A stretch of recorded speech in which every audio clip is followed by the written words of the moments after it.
Okay, as I mentioned in our Foundations PowerPoint or video that we would talk more specifically about each branch of government. This is going to be the specifics on our legislative branch. So the 10th Amendment to the U.S. Constitution says powers that are not delegated given to the United States by the Constitution nor prohibited to it by the state, so not saying that you can't do it, are reserved to the states. So basically what this means is that any power that the U.S. Constitution doesn't say they control, then it belongs to the states, which is a lot of stuff. Because when, again, going back to after the American Revolution, which we're going to talk about after we finish with government, the United States, the founding fathers, they didn't want to give all this power to one big central government. So they let the states take a lot of the control and power for themselves.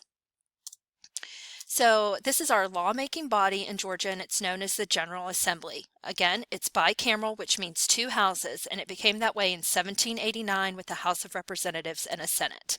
We only have a 40-day long legislative session, so basically our state legislators work part-time. Now, this is not 40 consecutive days. They may take days off in between, but it starts the second Monday in January and lasts until the middle of March. And so again, they're taking days off. They're not working 40 straight days because there's going to be other things that they do.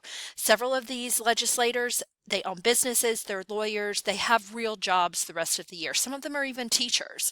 So they have to take time to go back and do their other full-time job and then go back and do their part-time job. And then they may still meet between March and the next January in committee meetings, but those are going to be held at various times that the committee deems that they need to hold them. And we'll talk about committees in a moment and what those are. So the differences between the House and the Senate is that the House can only write, or it's the only side that can write appropriations bills, which are spending bills. So this is like the budget of our state. How is our state tax money going to be spent? They have 180 members in the House. You must be 21 years old, a U.S. citizen, a Georgia citizen for 2 years, and a resident of your district for 1 year. The presiding officer is the Speaker of the House. In the Senate, they can confirm the appointments by the governor. The House cannot do this. They have 56 members. You must be 25 in the Senate. You must be a U.S. citizen, a Georgia citizen for 2 years, and a resident of your district for 1 year. So if your parents just moved to Georgia this summer, they would have to wait until next summer to apply to run for one of these positions because you can't just move here and then decide you want to run for a state office. You have to have lived there for at least a year. And the idea behind that is you know what the people of your district want and what the people of Georgia want. And the presiding officer in the Senate is the lieutenant governor. Now, both houses are elected by popular vote. They serve a 2-year term, and they have no limit to the number of terms they can serve. So as long as they keep getting elected, they can keep serving. Each person represents an equal number of people in their district, and they're organized into committees. Now, the presiding officers, again, are the Speaker of the House and the Lieutenant Governor. They determine the order of business, they control debate, they rule out proposed amendments to bills, they enforce the rules of procedure, and they control meeting times and recesses of the General Assembly. They can also order a roll call vote on any issues. Now, the big role of a presiding officer is they're going to determine the order of business. So that means if there's something that's come about that somebody wants to discuss and make a bill, that bill has to be assigned to a committee before it can be discussed on the legislative floor. The presiding officer gets to determine that. So if it's something that the presiding officer doesn't like, they're not going to assign it to a committee, and it will never be voted on as to possibly be a law.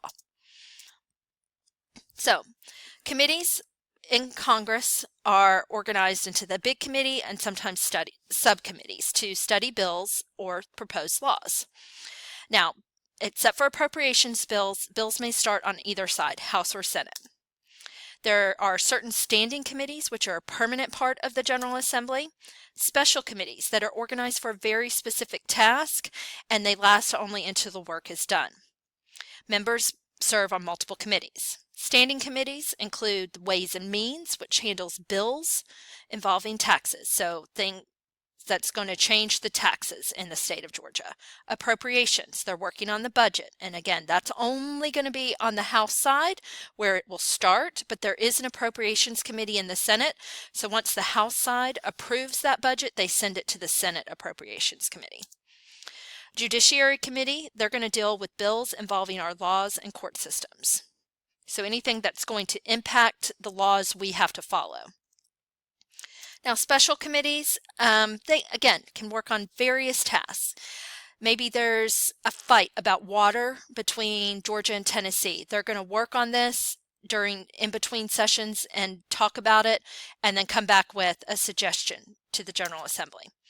A conference committee, when the House and the Senate pass a different version of a bill, they conference together to create a compromise bill. A joint committee is made up of members from both houses and works on an assigned issue, like the water scenario that I gave you a moment ago. So, things that a committee can do with the bill. They can hold it and not release it. They don't want to do anything with it. They don't think it's worthy of being turned into a law. They can vote the bill out of the committee and recommend, you know what, we should pass this. This needs to become a law in Georgia. They can vote the bill out of committee and recommend, nope, don't pass it. They can make changes and vote a new version out. Now in the House only, they can vote the bill out of the committee with no recommendation. They're not saying it needs to be passed. They're not saying it shouldn't be passed. Now once a bill goes to the floor for a vote, a majority of votes are required to pass it.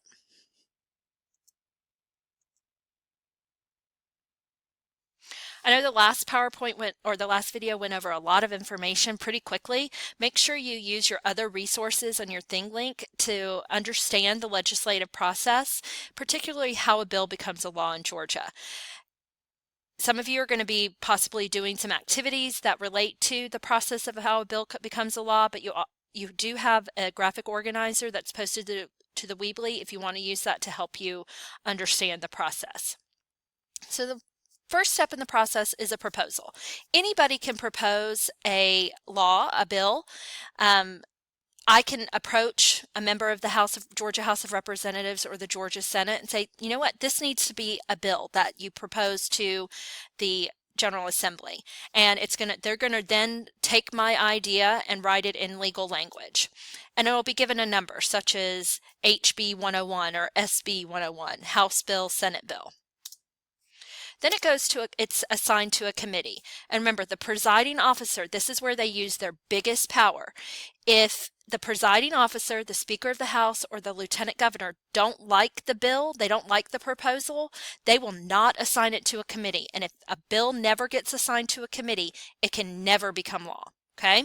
Got to remember that. That's a big power that those presiding officers have. But once it is assigned to committee, all copies will be made for all members of that house, and they can review it and give suggestion to the committee members. The committee will hold hearings. They'll have members of the public come in and talk about the bill. They'll study it. They'll discuss it. They'll get experts to come in and tell them more that they need to know to determine, should we send this out to the full floor, the full House, or the full Senate to be voted on? Then the committee will ultimately vote. They will determine, you know what, we're just going to hold on to this. We still need to do some more research.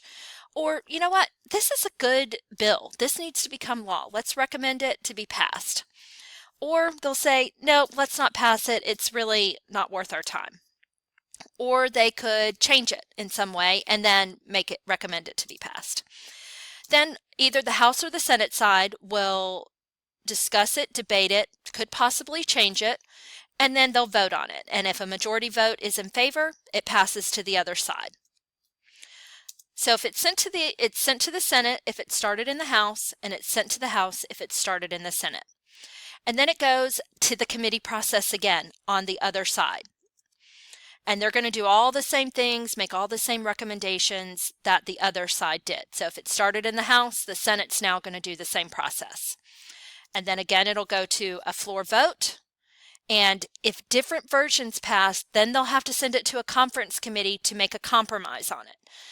But if both sides pass the same bill, it will go to the governor. And then the governor has some options. The governor can sign it into law because, you know what, he thinks it's great, or take no action, but it still will become a law, even if the governor doesn't sign it. It just becomes law.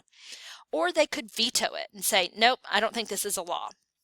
But the General Assembly can override that veto with a 2/3 vote of both houses, which is very difficult.